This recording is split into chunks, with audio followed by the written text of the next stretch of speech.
guys to Geeks of the Realm, and in this video we're going to be doing a basic how to play a Game of Thrones, a Song of Ice and Fire miniature game. Okay, we're going to be using some props that I've got, which is the Night's Watch as well as a couple of the Boltons as well. And we're going to go through sort of the basic rules of how to do your activations, what activations you can do, how to use your tactics cards and how to use the tactic board and how to make your army up basically, guys. So please stay tuned and we'll see you in a sec. Right, so looking at getting started into a Game of Thrones of Song of Ice and Fire miniature game. What do you need to know? Or what do you need to buy first, okay? So the first thing you need to look at is buying yourself a faction, okay? Or a army. Now there is a few different armies out there. You can have the Lannisters, the Starks, there's Night's Watch, there's the Free Folk. There's also other units out there as well, which are like the Boltons, there is the Neutral Heroes and things like that. So there is quite a lot of miniatures out there already. But a good way to start this game is to start with a starter set. Now you can get the 2-player starter set, which you get the Starks and the Lannisters in there. Or you can buy a single starter set, which is just for yourself. And they are the Night's Watch and the Free Folk. Now this is the Night's Watch, okay? Now in the starter set, there's another video on this channel if you have a check through it, and there's an unboxing of what you get in the starter set. You get about 40 points of an army of Night's Watch. You will want to buy extra stuff for it, but you know the starter sets really give you a good all-round starting army, as it were, okay? So the first thing you need to do is get yourself a faction. So I've chosen Night's Watch. Then what you need to do is you need to have a friend, okay, or somebody else your opponent to play, and they have to have an army, okay. Once you have an army each, then you have to start thinking about how many points are you going to play in your game, okay. Now normal games have anywhere from 30 points to 40 points and 50-point games. I mean, you can do whatever points you want, but then are the sort of three main point regions you look at, okay? Now this is a 40-point army list I've made, okay? Now to work on the points, each card or each unit comes with its own specific card. Now the cards have points on it, so each unit costs so many points. So for instance, we have the Sworn Brothers. They cost 6 points, okay? So another unit of Sworn Brothers, 6 points. Then we have a unit of Ranger Trackers, 6 points. But then we get a bit more of an elite unit, okay, which is the Veterans of the Watch. They are 8 points, okay. So we add all them up, and obviously we can put attachments towards them. Now the attachments are single models. Now the single models, for instance, we've got a Watch Captain, another Watch Captain, and we have Jon Snow himself. These attachments do not go, they're not a unit on their own. They actually get put into one of your other units you have. Okay, so I have 2 Watch Captains, and these cost 2 points each, and then I have Jon Snow as my commander. Now when you're looking at having this faction or having your army, you choose a commander. Now a commander will be a specific card that you have, okay? So the card that you have, and it'll tell you the points value down here in like a little sort of circle motif down there, and it'll tell you how many points it is. If you take him as a commander, now you can only have one commander, he is free in your army. So Jon Snow doesn't cost me anything, okay? And also, you might have some other abilities for specific characters, like for instance Ghost is 0 points, but you can only field Ghost if you have Jon Snow in your army. So you have to read through your army list and what you can and can't take, okay? So once you've decided your points, and then you've added your points up and you've chosen your attachments to go in there, then you have to think of NCU, which is called non-combat unit attachments or non-combat units. Now I've got 2 non-combat units up at the top. Now think of this game as 3 different aspects of the game. You have the models on the table, which will go off and do the fighting and the combats. You have models off the table, but on what's called a tactics board, which is this thing up here, okay? And you get to place them on the tactics boards, and it'll give you extra help, give you extra abilities or whatever else you're doing, and also your NCUs have come with their own abilities as well. So you have that side of things. But then you also have the deck side of things, which is these, okay? You need to have 20 cards in your deck. Now, the starter sets you have come with 14 generic cards specific for your faction, okay? So these are, you know, whichever commander you take, you can take all these cards. You get 14 of them, okay? And then you get 6 of your commander cards. Now, whichever commander you take. So, for instance, I have Jon Snow in this army as my commander, but I could have Jer Mormont. Okay. Now, Jer Mormont's command ability, which is this one. Okay. Now he normally he's costing me here 4 points. Here, if I took him as my commander, it would be free, and he has a special ability.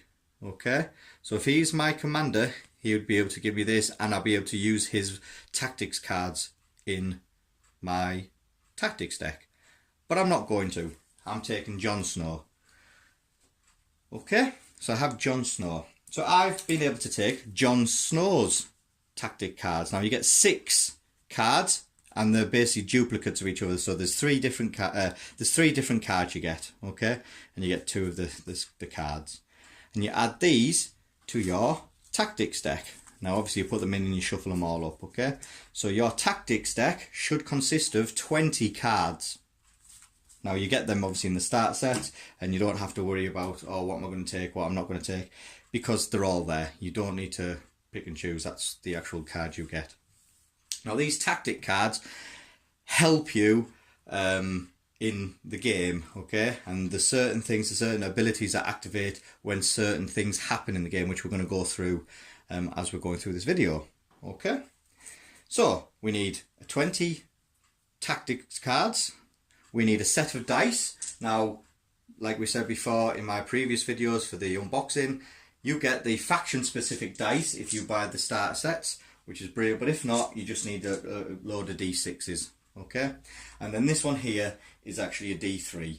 Okay, so it's very useful to have. Okay, then you need a range ruler.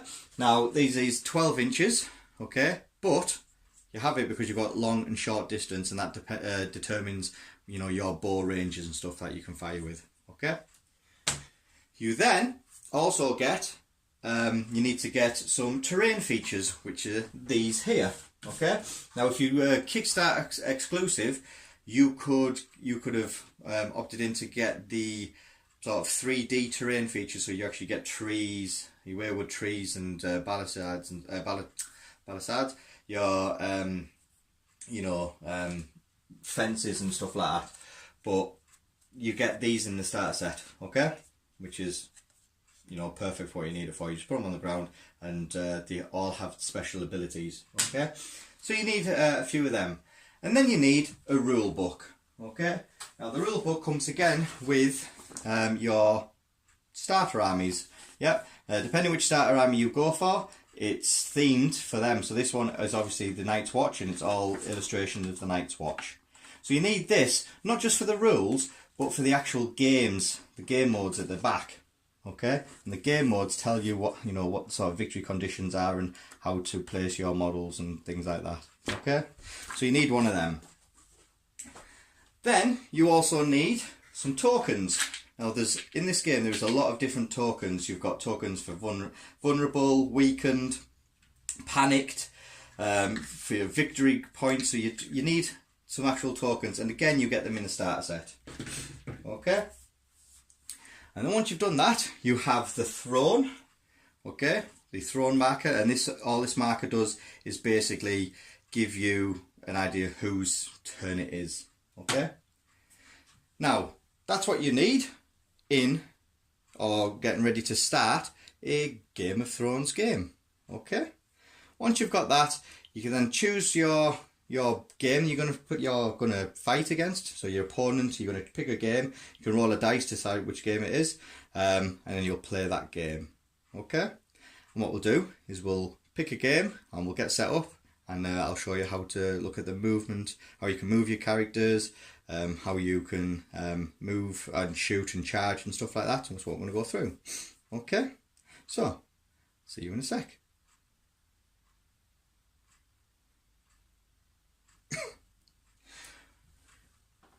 Right guys, so before we sort of move further on, we have to now start looking at attaching these to the units.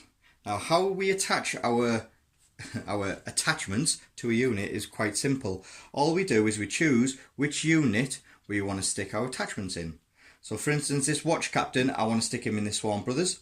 So all I do is I remove one model from the unit and I replace him with this. Okay, and when that model's in there, I can attach this card to the Swan Brothers.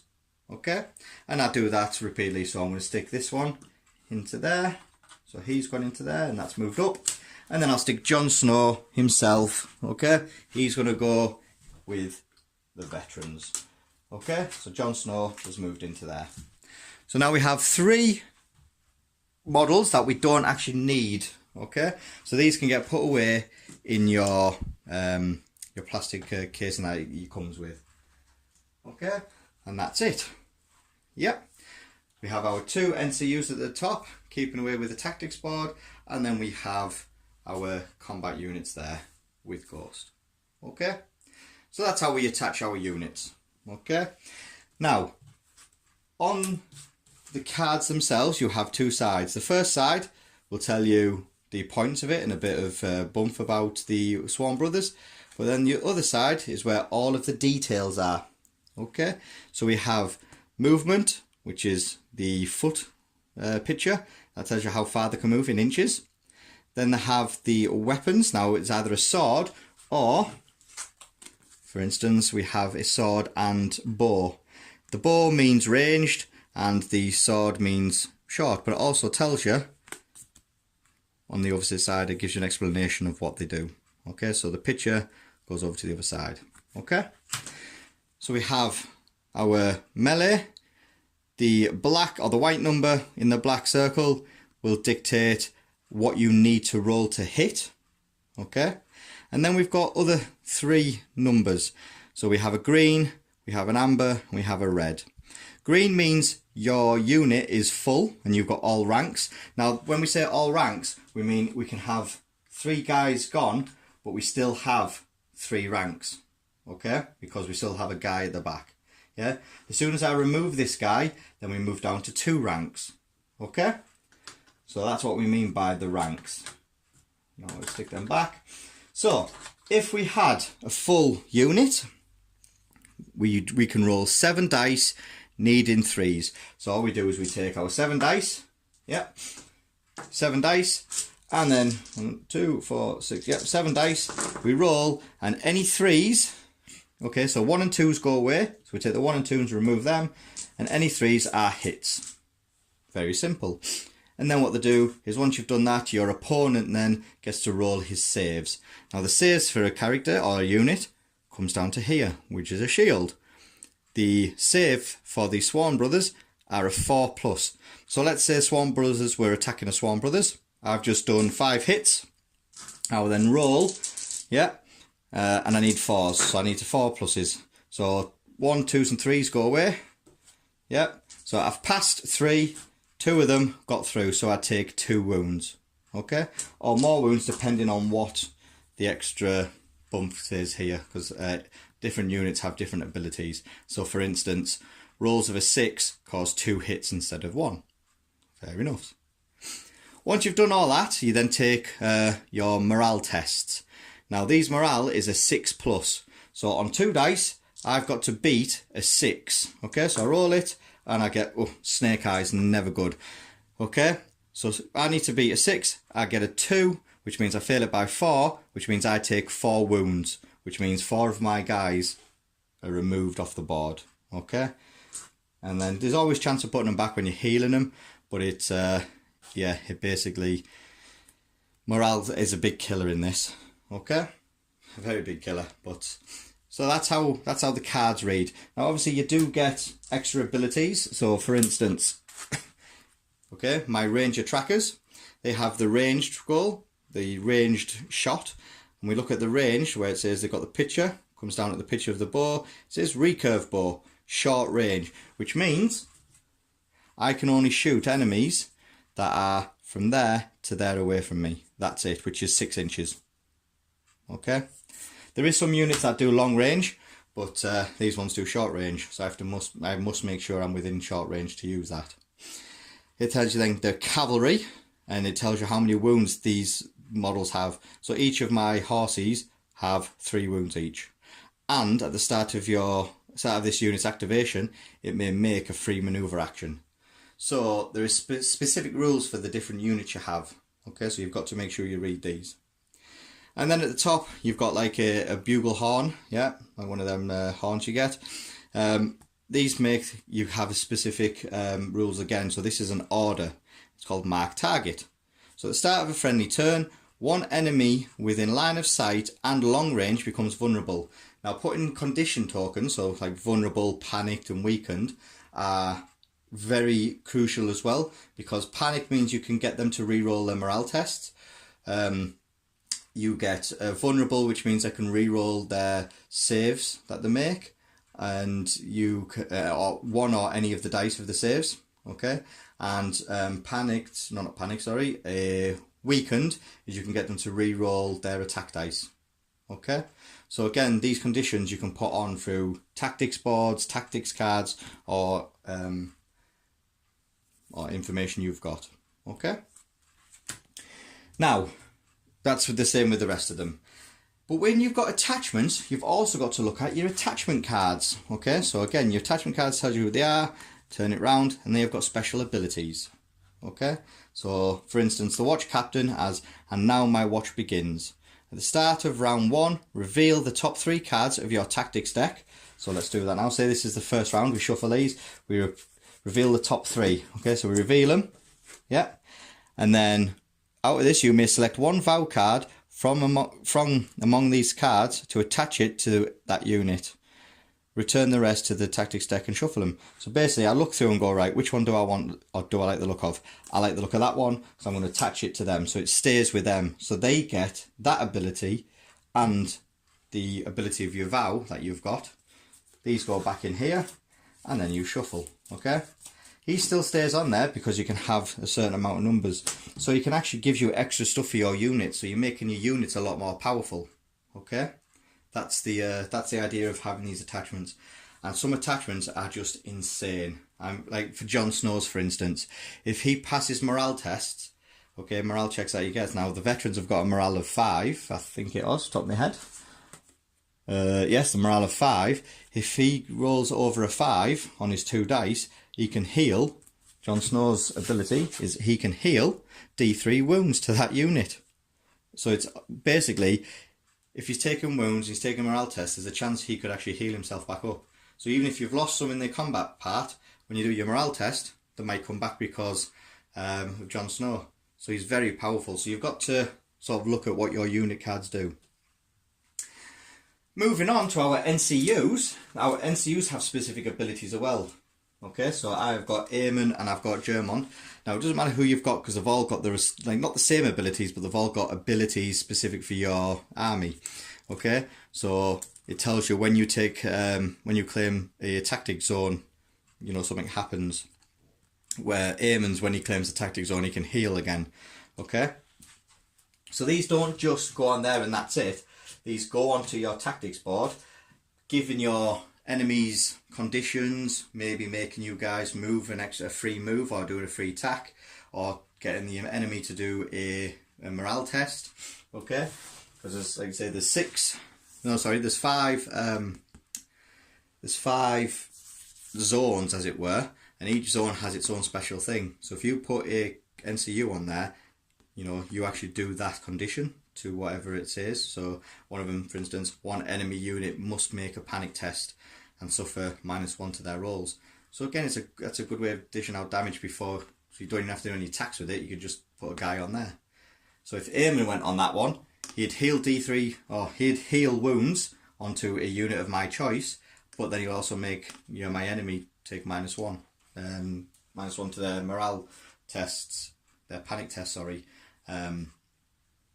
you know, there and then. So that's pretty cool.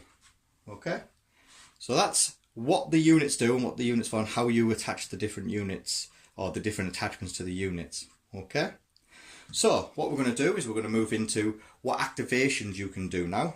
Okay, so we'll move some of these, we'll get back to you, and I'll put a little scenario on the board, and yeah, we'll show you the different activations you can do with your units. Okay, see you in a sec. Right, so in this section we're going to be looking at the different actions your unit can perform when it's picked to activate. Okay, now there are 5 different actions you can take.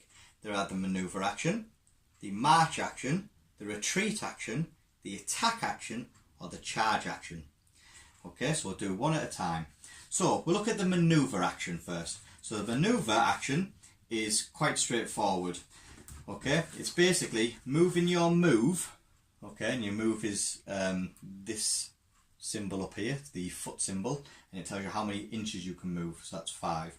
So it's basically a pivot, a move, and then a pivot. Okay, now to perform a pivot is it pivots on its centre. Okay, so from the centre of the unit, and it can pivot and it can face any facing you wish. So if you wanted to, at the front you've got an arrow that shows you your front arc, and obviously the opposite there is your rear arc, and then you've got your 2 flanks. So that is your front. Okay, now to pivot from your centre you can face 90 degrees one way, or you can go 180 degrees or 270 degrees, or if you really wish you just turn around just for the fun of it. But you can pivot. Okay, and then once you've pivoted you then get to move your distance, or up to your distance, which is 5 inches for this one. So I'll place I place my manoeuvre, my range ruler down, manoeuvre down. I place it on the 5, and then all I do is move in a straight line. Okay, I don't sort of move 2 inches, pivot, another 2 inches, pivot, and 2 inches. I don't do that. You're not allowed. Okay, you do your pivot, and then you move your 5. Okay, and then at the end you can pivot again if you wish.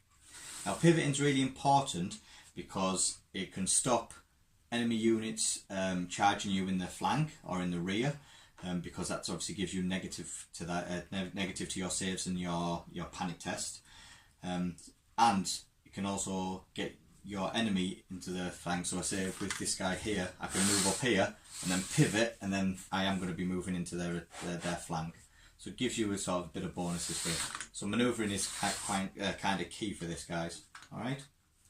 So that is your manoeuvre. So it's a pivot, any facing you want from the centre, then a move up to your full move, which is obviously for these 5, in a straight line, and then you can pivot again. Okay, so that's your move, or your manoeuvre. Okay? The next one we're going to look at is the march. And the march is similar to your manoeuvre, except you do not do a pivot first. So if you declare a march, you can do twice or up to twice your speed. So they've got a speed of 5, so they can go up to 10 inches. So you place it down and you'll move 10 inches or up to 10 inches. Yeah, in a straight line. And then at the end, you can pivot. Only at the end. You do not pivot at the start. You only pivot at the end of your march. Okay? So that is your marching. It's very simple. It sort of helps you get across the board quite quickly. Okay, so that is your march. So it's double your move and then pivot. You've then got a retreat. Now you can only do retreat if you are in melee combat. Okay, now a retreat for a melee combat is you roll a dice, okay, and you add it to your move. So I rolled a 5, he moves a 5, I can move 10 inches. Now I can decide to move 10 inches straight back. Yeah, so I can come straight back 10 inches. Or, if I wish, I can go sideways 10 inches. Yeah, and then at the end, you can pivot. With the retreat, you can pivot as well. Okay? So when you are choosing to retreat, you can move back. You do your move plus your dice, and then that's it. That is your retreat. The next one is your attack. So when you're in melee combat or in ranged, Now range, you have to make sure you have got you are in range to use your missile weapons. Now it'll tell you if it's short or long range. You have to make sure you are in range to use your missile. Okay, and then all you do is you just roll your dice, however many dice it says to attack. But melee, okay, as long as you're touching, you can do your melee attacks, which are on your sheet. Okay, so these have only got melee attacks. Now if I've got full ranks, I've got 7. 2 ranks left, I'm doing 5 dice, and 1 rank left, I've got 4 dice. I'm hitting on 3s. So to do my attack, all I do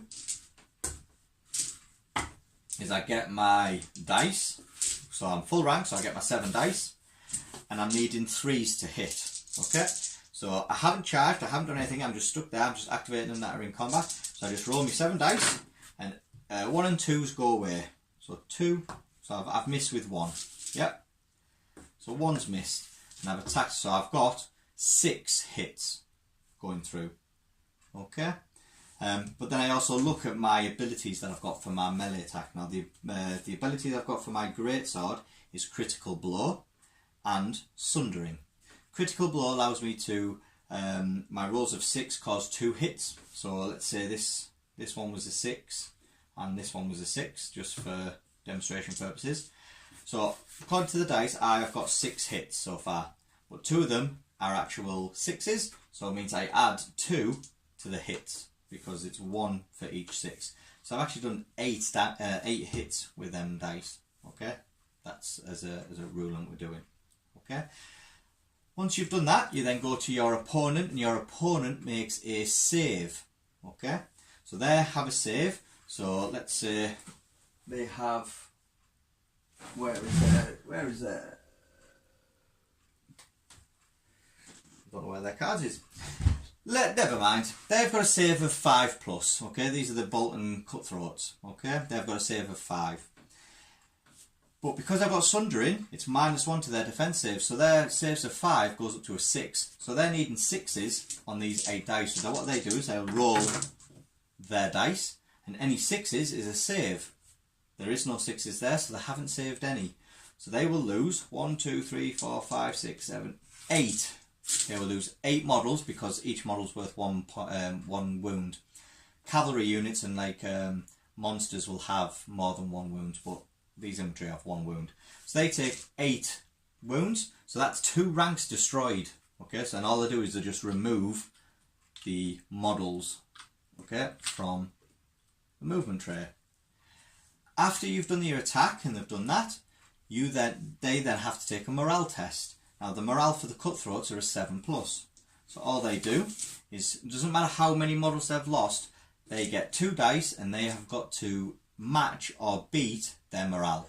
So theirs is a 7+, so they've got to get a 7 or more on 2 dice. So they'll just roll it, and I get a 6.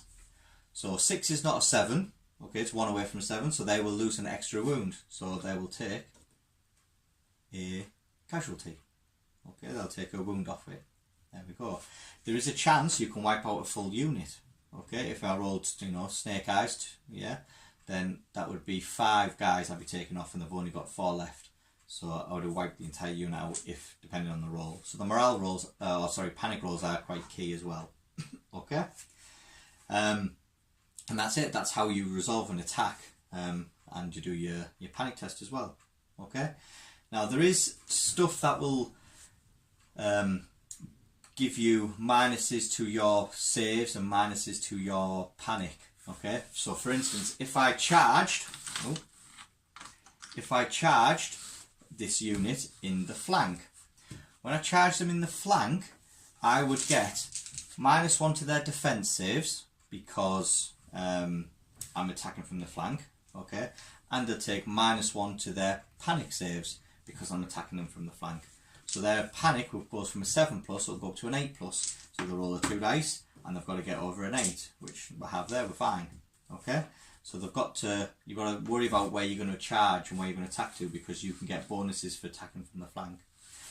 If you attacked the rear of the unit, okay, like so, they get -2 to their defense saves, and -2 to their panic saves. So it's better if you can flank them and going into the rear, it is much better, but it's very difficult, which is why we're talking about the pivoting is quite key, because if they pivoted, and they would have stopped me from being able to get a charge off into the rear. Okay, which is what we're going to move on to now. Charges. Okay, now to charge somebody, okay, they must be in your front arc and front line of sight. They must be. Okay, and you measure the distance from the center of your, where the arrow is, to your any part of the model, basically. Okay, you measure the distance. Now, once you've found your line of sight and your arc, okay, you can then pivot. Once you've pivoted, you then roll your dice and add it to your movement. So these guys have got a move of 5. Okay, I roll this and I get a 2. So that's 5 plus 2 is 7. So I must be 7 inches away to perform that charge, and I'm not. I'm 8 inches. So I don't perform the charge, I don't have my attack at the end. But what I do is I can move up if I wish, okay? That's 7 inches. And I can move it for the next turn if I wish, okay? So you can move after you've charged. It's not a sort of failed charge, don't do anything. You can still move up with it, okay? Now let's say I was here, yeah? And I said, right, I'm going to charge. Yep, I've got them in my arc. There's my arc there. I've got them in my arc, so I can pivot. I'll roll my dice. I'll get a 3. 3 plus 5 is 8, and there we go. We've got a 5. So basically, I can now just move up. Then I've got a choice as the charging unit. I can either go 100%, and I just move my movement tray over, so we're 100% in line with each other, or I can just move up to 50%, like so. And the reason for that is to do it is if I've got another unit here that I want to charge in there as well. Okay? Because you can only charge what you've got in your line of sight and in your arc. Okay? So let's say I have another unit over here like that. They can only charge the front, they can't charge the rear, because when they've got there, they're actually in the front arc, more than 50%, so they have to charge the front arc. But, you know, that's where you can get 2 units side by side. Okay, so it's your choice. Now, the benefits for charging, okay, is you get to re-roll your attack dice and abilities. So basically, when you roll your attack dice, so if they've moved up, they've done the charge, they're in combat, they get to make an attack roll straight away. So they roll their 7 dice, 2, 4, 6, 7 dice, hitting on 3s. Any 1s and 2s go away. So I've only got, well, that's a good hit. So I've only got 1 miss at the moment, okay, which is that 1. But because I charged, I get to re-roll that dice, and I get another 6. So I haven't missed with any, but I've got 1, 2, 3, 4 6s in there. Now 4 6s, because I've got critical blow, give me an extra 1 hit per them. So I get an extra 4. So out of this attack, I get 4, 5, 6, 7, 8, 9, 10, 11 attacks, or 11 hits. So your opponent will then have to go through his saves. So he has 11 saves to make, and so far and so forth. Now, if you roll, so on your charge, if you roll a 1, then you activate a disorderly charge, which means you cannot re-roll your dice. So if you roll it and you get a 1, you can still charge because I've got my distance, but I do not get my ability of re-rolling. Okay, that is a key factor for this.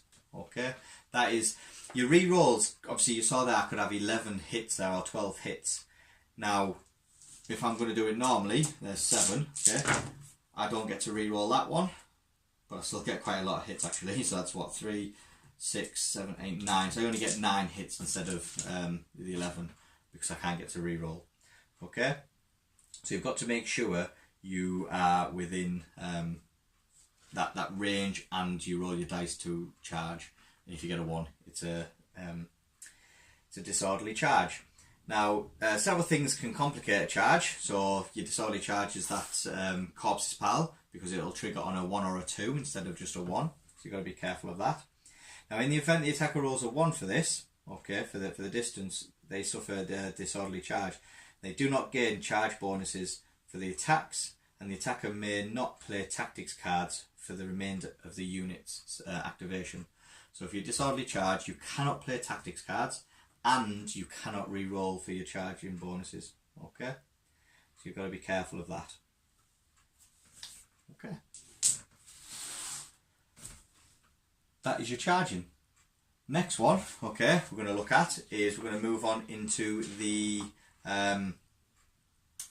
arcs and sort of your flanks you've got. So stay tuned, and we'll be back in a sec. Okay, guys, line of sight. Okay, it's very important in this game. So it's something that you've got to bear in mind. Now, the line of sight we've talked about is you've got the your arcs. Okay, you've got line of sight arcs. You've got your front arcs. Yep. You've got your rear ones and you've got your flanks. Now, when you're firing, okay, you're shooting, it's going to be through your front arcs. You can't shoot from your rear or your back. It has to be through your front. So, when you're looking at for range weapons as such, then you need to be able to have line of sight to shoot them. Okay. Now, if say my rangers here, they do have a bow within short range, like so, yeah, and that is within 6 inches. These guys cannot shoot these ones here because they do not have line of sight, because they have no line of sight to this unit. Yeah, as you can see, I cannot see through it. Okay, you can't shoot through your own men. If, however, these were moved over here, then I can shoot through, because I have got line of sight through my perspective, which is the arrow, onto it. So I can shoot. If I did shoot into combat there, then I'll do all my damage and everything else that I would do, but my own unit will take a morale test, a panic test. Okay, so just be careful if you're going to shoot into combat with your own units. You will be taking panic tests, so be careful. Okay, so line of sight also means when you're charging. Okay, if I was like that, okay, for this unit, this line of sight I've got there, so I can actually charge his rear. Okay, if however I was moved just ever so slightly back, yeah, like so, my line of sight now is the front arc, so I can't charge the flank because I'm more than 50% can see his. Okay, more than 50%, so I have to charge the front.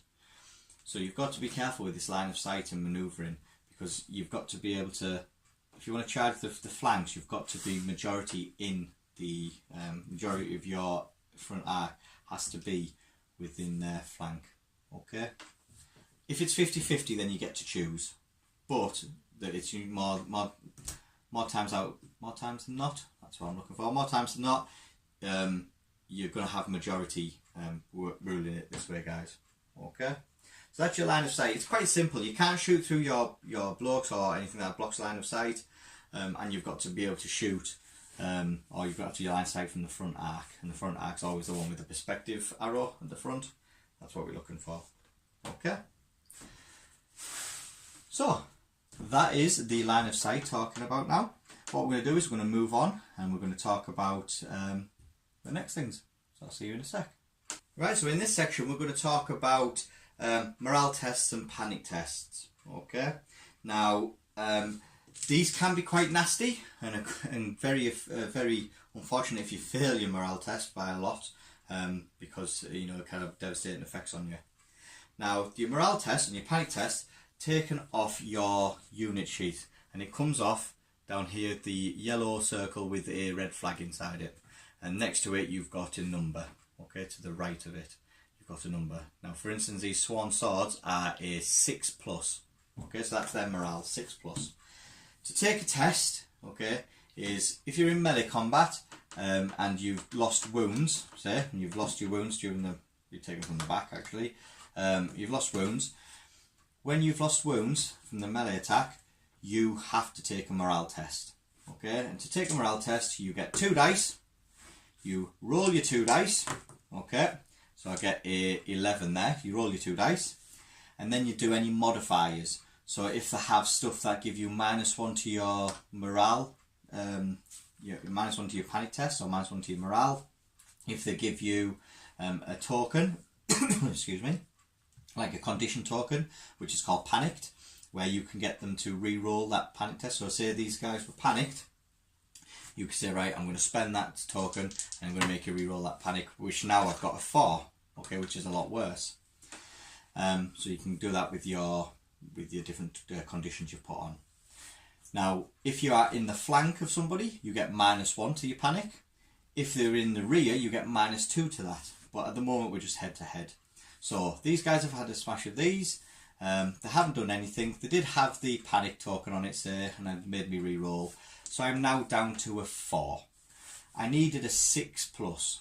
So 4 to 6 -2. So for every one I failed, or everyone that I'm under my my morale, I take a wound for.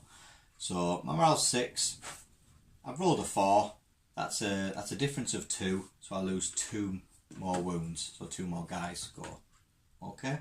If each model had more than 1 wound, then I'd be allocating it as so. So if they had, say they all had 2 wounds each, you know, I would say, right, well, I've lost 2, so I just lose 1 guy because that's 2 wounds on him.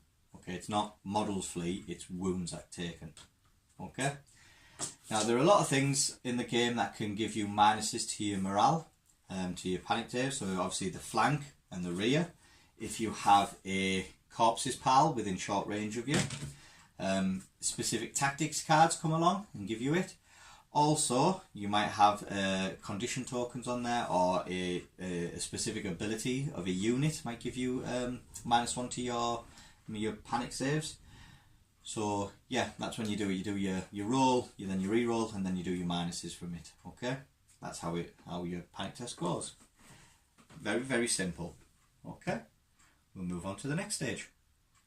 Right, so in this section we're going to be talking about the NCU, so the non-combat unit section of the game. Okay, and how do they work and how do they activate? Okay, now they activate the same as your combat units. So when it's your turn, you can choose to either activate one of your combat units or one of your non-combat units. If you decide to activate one of your non-combat units, then what you do is you pick your non-combat unit up and you place him on the tactics board, or place that model on the tactics board. Now there are 5 different places to put them on the tactics board. You have the crown, you have the wealth, you have the tactics, you have the combat, and you have the maneuver. Okay, so there's 5 different spots. Each one underneath has a specific ability that allows you to use. Okay, so that's the tactics board, gives you it. But also your NCUs have specific abilities as well. Okay, so they have specific abilities on their cards that trigger when it'll tell you when they trigger. Okay, so for instance, I have Eamon here. So Eamon is a master of Castle Black. Okay, so Master Eamon, he's got the Master's Healing. Now, what that means is when Eamon claims a zone on the tactics board, you may restore up to 1 wound to a friendly unit, and then +1 additional wound per destroyed rank in that unit. So he's like your healer, okay? Which is great. So when you put him on the tactics board, that will kick off. So let's say these guys had four people destroyed. So the Swan Brothers had 4 wounds on them. Aimo would activate, and let's just for the some things, we'll put it on the maneuver. His ability will kick off because he's now claiming the tactic zone. So he will gain back 1 wound +1 per additional rank that's destroyed. I've only got 1 rank destroyed, so I'll get an extra 1. So he will bring back 2 guys for me. Okay, that's what his ability does.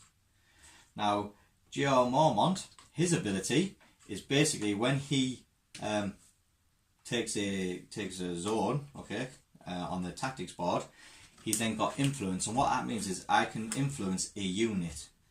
Now, while I'm influencing a unit, you count as controlling all the tactic zones for any vow effects that's on this unit. Vow effects is the tactics card you get, which we'll go through in a second. But basically, your tactics cards have the certain vows, and the certain vows might have, if you control the crown or if you control the wealth, then you can do additional stuff. Now, even if I'm not, say I'm on the maneuver, okay, but it says if I control the crown and I'm not on the crown, it will still activate because of Germont's ability, which is really powerful, really good. Okay, so I do like him. It's expensive, but I do like it. So that's how you sort of work it. You pick them up and you place it on, and then you deal with their abilities first. Then the second thing you do is you do the abilities, or the stuff that happens from the tactics board. So let's say he comes on, he goes on to the crown. Now the crown kind of represents political manipulation and subterfuge. So what this does is one enemy unit must make a panic test and suffer -1 to their roll. So as soon as you put him on there, you do his ability, and then you go, right, I'm going to let this unit here, because it's an enemy to me, to do a morale test, a panic test, and it's -1 to it. So it's needing a 7, they'll be rolling, they'll be going to need an 8 or more. Okay, so that's what that one does. If I decide to claim the wealth, then the wealth lets me to restore up to 3 wounds and remove 1 condition token. Now the condition tokens are pretty nice. We'll go through the different tokens there is, but they are pretty nice and they are pretty devastating. Used on you and stuff like that. So you don't really want them. So that's a really good one, especially if you put Airman on it. Airman restores 1 + 1 rank. Yeah. So if we have these guys gone off like that, yeah, so we've got 1, 2, 3, 4, 5, 6 guys off, yeah. He allows to do 1 + 1 destroyed rank, so that's 2, and then this one allows me to restore up to 3, so I can actually fully heal this whole unit if I just put Airman onto that tactics part, that tactic zone, okay, because I can restore up to 5, which is awesome. Okay, that is brilliant. So that's why I do like Airman. Again, he's expensive. The next one then is the tactics side. So if you claim that, then it means you can draw 2 tactics cards, and then you can place 1 condition token on an enemy unit. So you get to choose the condition token. Really good. Tactic cards are very useful, and you put in the token on something, a condition token, very powerful, very nice. The next one is the combat. So we put them on the combat, and it means 1 friendly unit may make a free attack action. So let's go through this. Airman goes on there. He's got nothing to heal, so you don't have to worry about the heal. These guys haven't activated yet. So what I've done is I've put in there, and I can pick 1 friendly unit to attack. So I'm going to pick these who haven't activated yet. So I take their 7 dice to attack. I do the attacks and my rolls and stuff like that. I might kill a few of them. They take morale. They lose another save. They have another turn. They do something. Then it comes to me. I can then activate these again, because the first one was a free activation, a free attack. I can now activate these and attack again with all my rank. Okay, so that is quite powerful, that one. Yeah, for an extra attack in there. If you don't have many units, it's a good one to take on, because you can. It's almost like having an extra unit, but already dishing out the damage. And then the last one is the maneuver tactic zone. And when you take the maneuver tactic zone, 1 friendly unit may make a free maneuver or retreat action. So say if these are in combat and these do better if they charge, okay, I can place them there. These guys can move back if they want, and it's free. The next turn comes around, I can activate these again, and I can charge them in, so they get the re-rolling. So it's another little tactics to do, and that's really, really powerful, because you get your re-rolls to hit and you can play a tactic card and stuff. So yeah, just think about that. This thing here is very important, I think, because your tactics cards in these can actually help win the game, especially with your free manoeuvres. Things for the Night's Watch, they've got the Scorpion, which is the big massive crossbow thing. That takes 3 people to hold it. If you move, you cannot shoot with it. But if you have a free manoeuvre, you can free move with it, and then when you want to activate it, you can shoot. So that's very powerful. Also, it's very powerful if you are quite far away. You can sort of manoeuvre up there. So technically, these guys could move 15 inches. You know, well, actually, technically they could move. What's that? They move 5 plus a d6 if they're charging. So that's 11, and a free move. So 16. So 16 inches they could possibly move if they do the charge. So it is quite powerful. Okay, to get people across the board, and especially manoeuvrability for these. You know, getting that free manoeuvre as well. You could sort of pivot, move, and then pivot again, and then you can actually attack them in the flank when you want to activate them again. So again, it's quite powerful, very tactical to think about. Okay, so yeah, so that is your tactics board.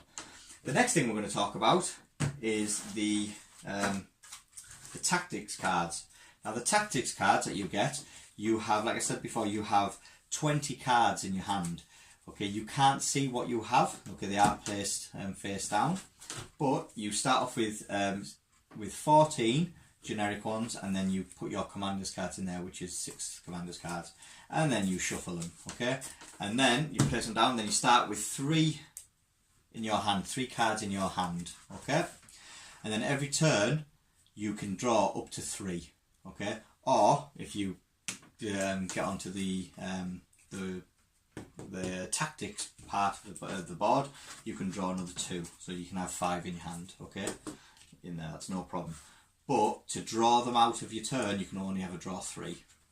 Okay, so you start off with 3. Now, what these cards do is obviously give you benefits or give your opponent negatives in the game. On the cards themselves, okay, you'll have a description of the title of the card. Then you'll have in bold up here, it'll tell you when you can use your card. Now this one says when a friendly combat unit would be destroyed. So I can only use this if a friendly combat unit is destroyed. Okay, so you've got to sort of be aware of when you can and can't use these cards. And then underneath it, it actually tells you what you can and can't do. Okay, so you have to make sure you read it, and then it'll tell you what you can and can't do, or what you can do. So you've got to be careful of that. There'll be stuff there that says, you know, when an enemy combat unit is destroyed, when a friendly unit charges, when a friendly combat unit is destroyed, you know, vice versa.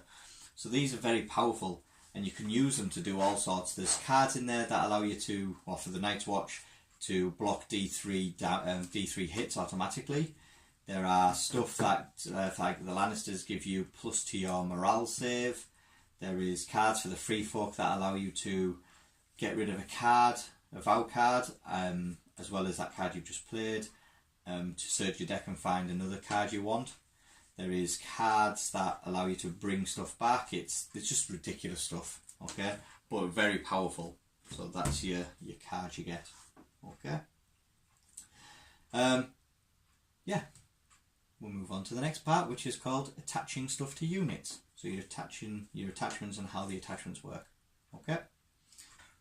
Right, so attachments into your units and how do they work? Okay. So I've got a unit of Swan Brothers, and I've attached Jon Snow in there, of the 998th Lord Commander. Okay. Now his attachments will just literally go in there. What you do is you'd have another Swan Brother in there. You take that model out and you replace it with Jon Snow. Very simple. Okay. And then what you do is you attach that card to that unit. Now that card gives that unit extra abilities. So for instance, Jon Snow, he's got an order. Now his order is indomitable. When this unit passes a morale test, this unit may restore up to D3 wounds. Okay? So he doesn't give any other benefits, he doesn't give him extra attacks or any extra morale or anything like that. He literally just does your healing for if you pass your morale test. So how his ability works is we're going to be in combat. You know, these guys have took a swing at us, you know, say they've hit us that many times, we've failed it, yeah, and we've lost two of our blokes. They haven't got anything that's going to give us minuses to our morale or anything like that, our panic test. So our panic is a 6+. So I take my 2 dice, roll it, and I get a 10. So I get a 10, yeah, which means I've passed my morale, which means it triggers his abilities, which is your attachments. Okay, so it triggers his abilities, and his ability is because I've passed a morale test, I heal D3 wounds. So I take my D3 and I roll it and I get 1. So I bring 1 guy back. Now there is other attachments out there for Night's Watch, as well as other units where they give you extra attacks, or they allow you to charge and roll and stuff like that. But you've got to make sure you have that card next to the unit so you can read what it does when it does it. Okay, so all it technically does is puts another couple of stuff underneath here. Okay, underneath this section of your card. Okay. Your attachment tends to go there, so it gives you an extra abilities for it. Like I say, the attachments are very simple. You just take your model off there and you place it on there. They're never a single model. Okay, I've only seen one that's a single model at the moment, and that's the mountain on the mount. Okay, obviously you get ghosts and things like that, and the wolves, but yeah, the attachments stick on the side. Okay, onto your unit. Sorry. And that's it. That is as simple as sticking an attachment into a unit. You just get the ability of that attachment onto your unit, and it just triggers whenever the stage it's at. All right, guys. So what we'll do is we'll move on to the next stage. Right. So in this section of the video, we're going to be looking at the different tokens, ability stacking sort of things, wounds and rerolls and things like that. Okay. So in this one, we're going to look at the tokens first. So we have 4 different tokens here. 3 of them are condition tokens, and then one of them is an order token. So the 3 condition tokens are weakened, yeah, which is the broken sword, weakened. And if you've got that, what that means is you can expend the token after an enemy rolls an attack dice to force them to reroll any or all of their attack dice, or any of those dice. Okay, so let's say we roll these and I need them 3s. Yeah, I hit all of them. The enemy could spend this, that's on me, and make me to re-roll all these and go, well, look at that, I failed 2 now. Yeah, so I failed 2. So it's kind of a nasty thing to get on you. Okay, so that is called weakened. The next one we're going to look at is called panicked, and it's a guy running away. And panicked, if you expend this, then after an enemy rolls a morale test, you can force them to re-roll any or all of their dice. So again, your morale test, if they pass their morale, you know, they're looking and go, oh, look at that, they needed a 7, they've got a 10. Okay, spend it, make them re-roll it again. Okay, they failed. Yeah, that type of thing. The next one then is vulnerable, and this is a broken shield. Okay, now you can expend this token after an enemy rolls defense dice, and you need to force them to re-roll any or all of their dice. So again, if they pass the saves, you know, you have like all these saves needing 4s, the roll, you get them to re-roll the 2 that they've passed. Okay, and they could pass them or fail them again. Okay, I can get them to re-roll all of them to you. That's that one. So that's your condition tokens. This other token is called order. Okay, your orders. Now, your orders are powerful abilities that they may be activated only once per round.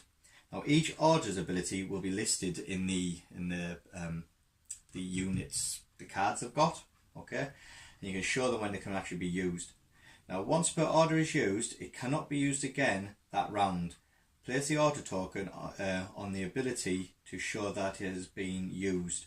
So, if this had an order, I'd basically put this token on the ability to say, right, it's been used already, so we don't need to use it again. Okay, so it keeps us in track of stuff.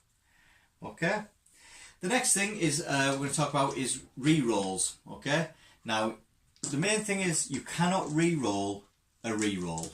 Okay, and there'll be some abilities that are affected before the re-rolls and after. So, numerous effects might allow for dice to be re-rolled. When re-rolling dice, the following rules apply. Very simple. A die may only ever be re-rolled once by each player. Okay? The previous result from re-roll dice are discarded and have no effect on the gameplay whatsoever. And you've been replaced by the new dice that you've got. Okay? The active player's re-roll happens first, then all your other opponents. So if you've got basically 2 guys to re-roll stuff, so, you know, re-roll it, or I hit, I'm going to keep it like that, and then I won't re-roll. Your opponent then gets to re-roll the dice if they want, okay, if they've got abilities to do it. So the person, whoever's turn it is, gets to do their rerolls first. Okay. If both players have optional effects that would allow dice to be re-rolled, then the following rules outlined under the simultaneous action rules, which we're talking about, basically whoever's turn it is gets to choose first. Really, it's as simple as that. Okay. And wounds, you allocate wounds to your units taking off from the rear. Okay, it's easier for you guys. And some wounds or some models have more than one wound, so you must allocate them, and they come with little tokens as well, with little hearts on, to let you know how many wounds that they've got left or taken, however you want to do it. Okay, so that's it. That is your condition tokens and order tokens and re-rolling dice. Okay, I'll see you in the next stage. Right, so we now move on to our terrain section of this video. Okay, now you get 8 pieces of terrain in this game, in the starter set, and they each have their own specific rules and keywords with it. Okay, so first of all we have a forest. Okay, it's the one with the trees on it. Okay, now the forest has cover and rough. Now what that means is rough has its own specific rule, which means if your units move over or pivot or move over the terrain feature, you suffer -1 to your move.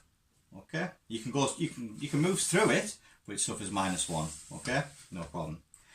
The next part is cover, and the cover, if this terrain piece lies between the target of a ranged attack and the attacker, the target gains +1 to their defense save rolls. And attackers may ignore the cover keyword of the terrain piece if they are within 1 inch of it. Okay, so let's say these guys were bowmen, okay, and we are within 1 inch of it there. We can shoot out because we are within 1 inch of the terrain piece, and we can give out, you know, the cover doesn't apply to the defender really. Okay, so that's what it means. So that's 2 keywords for that forest. The next one we have is the corpses pal. Now the corpses pal has hindering, horrific and rough. Now we all know what rough is, we've just talked about it, which is the -1 to your move. Okay.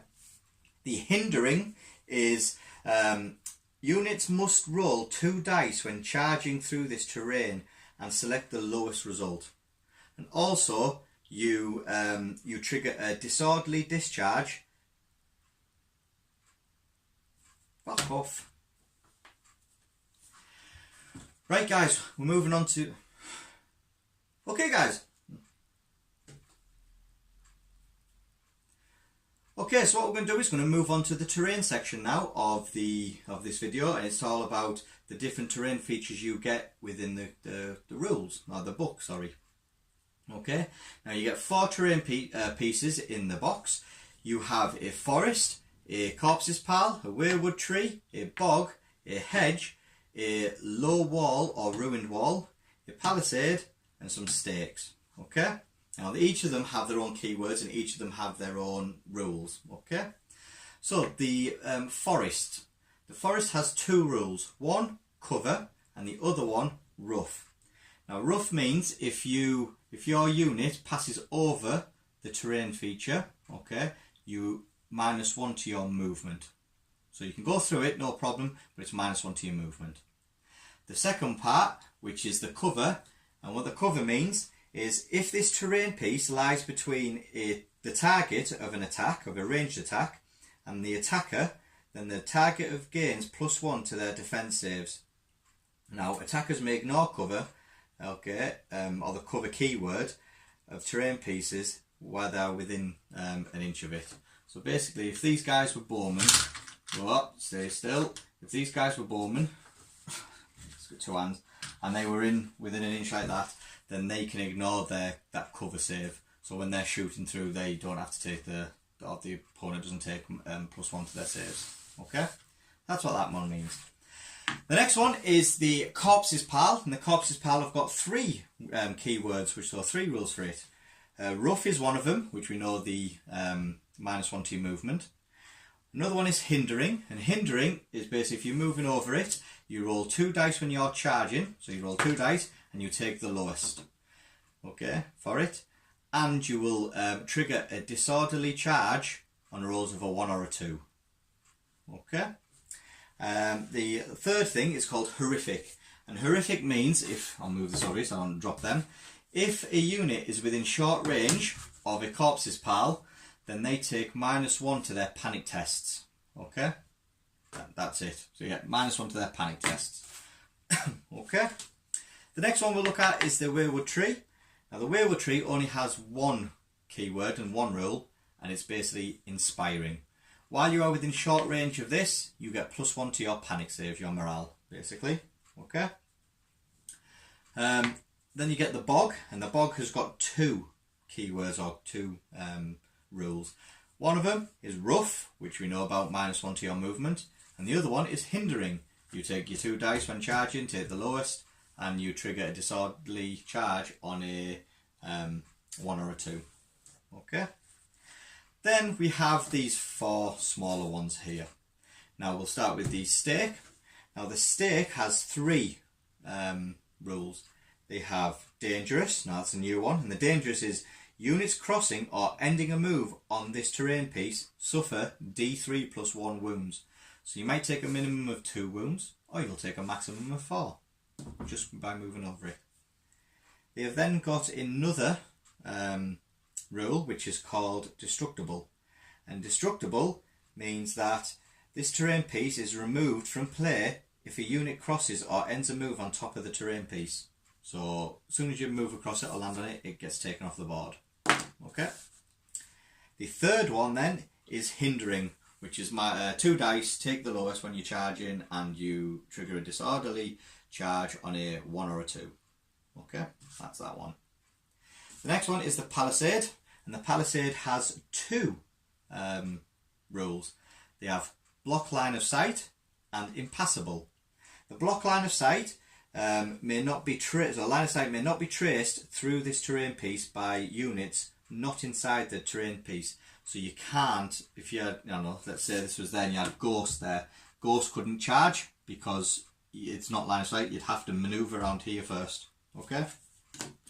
And the other one is impassable. Now impassable, units may not move into or through the terrain. So, you know, you can have literally like imagine it as like a big massive stake wall that you can't get through at all, so you've got to make sure you move around it. Okay, that's them 2. Then we've got these 2, so we'll go on to the low wall / ruined wall. Now the low wall has 3 different things. The cover, which is the same as the forest, so you get +1 to your defense save if your ranged attack is attacking you, or vice versa. And you know, within an inch of it, you get to ignore the cover save. They have destructible, which means when a unit goes over it, it's removed from the board. And then it has fortified. Now fortified, units gain +1 to defense save rolls versus melee attacks if the attacker crossed the terrain piece while they were performing a charge. So if somebody charged across them, then the defender will get +1 to the defense saves. So you really want to be keeping around out of them while you're charging. And then the last one is the hedges, which has got destructible, hindering, and rough. Destructible, you remove it from play once a unit's moved over it or landed on it.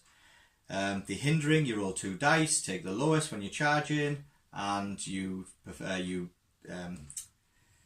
trigger a disorderly charge on a 1 or a 2, and then you have rough, -1 to move through it, or -1 to your movement. Okay, so that is your terrain features. Right, so that is a very quick how to play the Game of Thrones Song of Ice and Fire game. There's a lot more sort of faction specific rules, and they'll come in with the starter sets that you get, and they'll have their own tactic cards, and they'll tell you what you can do in the tactic card. But for the majority of the basic rules of the manoeuvring, the attacking, you know, the different activations you can do, as well as the tactics board, and when you can play tactics cards and stuff, that's all going to be the same. It's just the other little sections, you know, like do they cost you anything for if you manage to kill a unit, you know, things like that. It's the different wordings you get. So, hope you enjoyed that. you know, I've probably, it's very late as well, so let us know if I missed anything, and we'll have a little chat through it in the comments. You know, much appreciated with that, guys.